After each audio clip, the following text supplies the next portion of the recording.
These are the companions.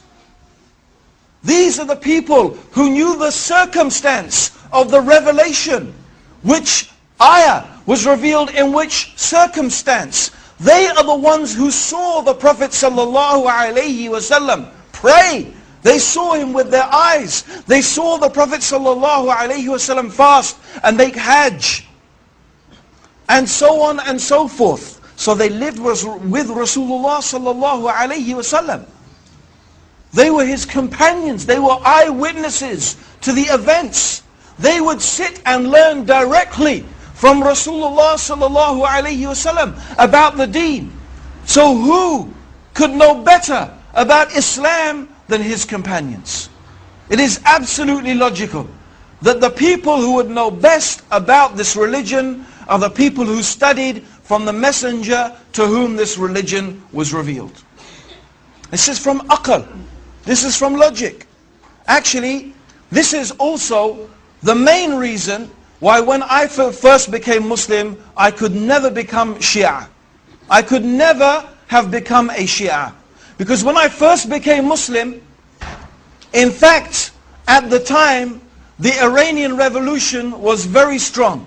And outside the mosque where I now work, which is the main mosque in London, the Regent's Park Mosque, the Central Mosque, every week you used to have the Shia handing out a newspaper, Al-Khayran it was called. And we used to read it avidly. And we used to follow this slogan, no East, no West, Islam is the best, and all that type of stuff. Okay? And you know, Khomeini for many people was a big hero because it seemed as if he had shown to the world that once again we could implement Islam and have an Islamic state as we thought. But so I began to study Shiism and what it was teaching and what it was saying. And the big conflict I came was the attitude of the Shia towards the Sahaba. Now many of you may know, and some of you may not, that the Shia, first of all, they are a very small minority amongst the Muslims. They are only 15%. 85% of Muslims are Sunnis. Walhamdulillah. The Shia only constitute about 15%. So they are a small minority. However, their claim is, amongst the many things that they say, is that the majority of the companions of the Prophet apostatized from Islam after the death of Rasulullah sallallahu alayhi wasallam. Particularly the three taghuts, who they call, a'udhu billah, the three taghuts, Abu Bakr, Umar and Uthman. They call them the three taghuts, which means, taghut means a false god. Something that anything that is worshipped besides Allah is a false god. And it could mean an unjust ruler who rules according to other than the guidance of Islam. He is a taghut. So they call them the three taghuts. Because they claim that Abu Bakr and Umar and Ali, may Allah subhanahu wa ta'ala be pleased with them, usurped and deprived Ali of the rightful inheritance of being the successor of Rasulullah sallallahu alayhi wasallam. And of course most of the companions agreed with that, so they also claimed that most of the companions apostatized from Islam. But I thought this is incredible.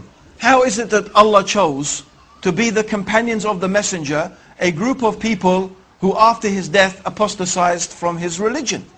And these are the people who spent all of their life with Rasulullah sallallahu alayhi wasallam. These are the people who are ready to give and often did give their lives in the service of Islam to protect the Prophet sallallahu alayhi wasallam and to protect the religion that the Prophet preached. How they sacrificed their money and their time and everything for the cause of Allah and His religion.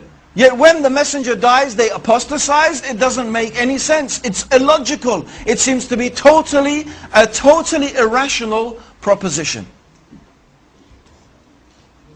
Rather, we believe that the companions are the best of all the human beings after the prophets.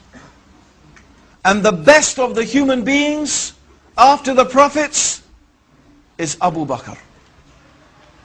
And the best after him is Umar. And the best after him, although there's some disagreement, is it Ali or Uthman, or are they the... But it will seem that the stronger evidence shows us that it is Uthman ibn Affan and then Ali. These are the best. And then after that, we don't make a distinction